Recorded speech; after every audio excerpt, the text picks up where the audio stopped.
Hello and welcome to Earthquake Tip number 7. My name is Shailesh Kumar Agarwal, Executive Director, Building Materials and Technology Promotion Council, and I'm going to present to you all about earthquakes, its concepts, terminologies, and how to construct buildings and structures to withstand earthquake forces through 32 earthquake tips, which are authored by Professor C.V.R. Murthy, mentored by Professor Sudhir Kumar Jain, and developed by IIT Kanpur in association with BMTPC.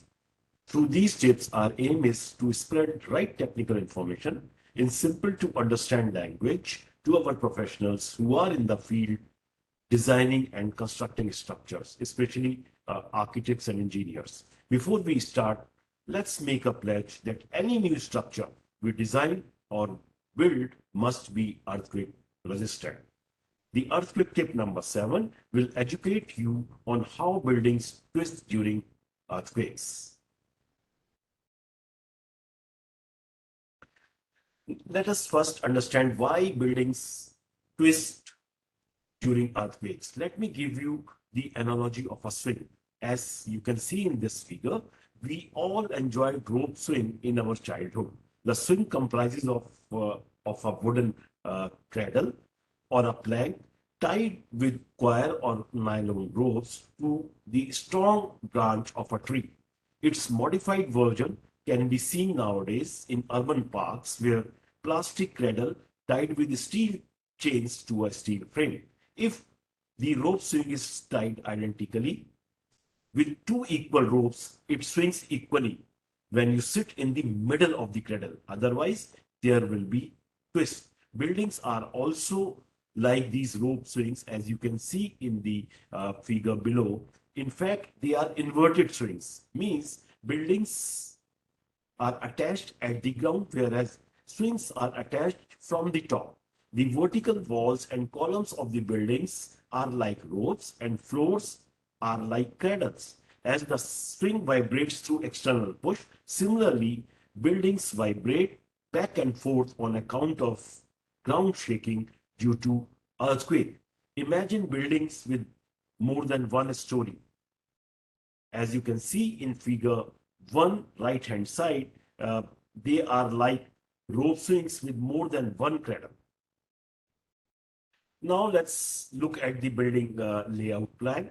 Uh, Building layout plan is nothing but if you see the building from sky, it looks like as shown in this figure 2, the small rectangles which you see here are vertical members, uh, namely columns. Buildings with identical vertical members and that are uniformly placed in two horizontal directions when shaken at its base in certain directions, swings back and forth such that all the points on the floor move horizontally by the same amount in the direction of shaking, as you can see in this figure. Now let's go back to the example of rope swing on the tree. If you sit on one end of the cradle, it twists, means it moves more on the side you are sitting. This also happens sometimes when more of your friends bunch together and sit on one side of the swing. Imagine in similar fashion your building. If the mass of the flow of the building is more on one side, uh, let's say one side of the building may have storage or library, then that side of the building moves more underground movement. As you can see here in this figure, the heavier side of the building moves such that its floor displays horizontally as well as it rotates. That means building twist on the heavier side. Let's again consider the rope swing on the tree. As you can see in this figure, this time let the two ropes with which the cradle is tied with the branch of the tree be different in lengths. As shown in figure 4a, such a swing will also twist even if you sit in the middle.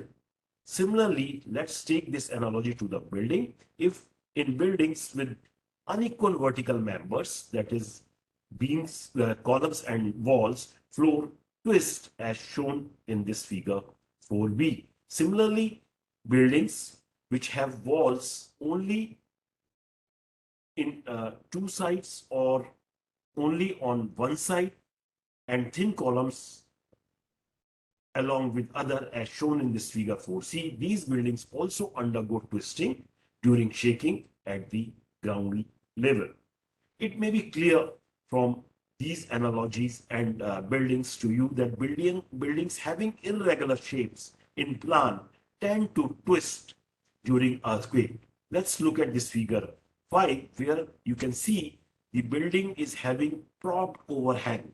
This overhanging portion swings during shaking, causing twisting as well as horizontal displacement of floors. Now let's understand what does this twisting do to the building members. That means our columns and walls. Twist in the building is also known as torsion in engineering terms. That means different portions at same floor level move horizontally by different amount during twisting. This induces more damage in the columns and walls on the side that moves more, as you can see in this figure. It has been seen during past earthquakes that many buildings have been severely affected by this excessive torsional behavior.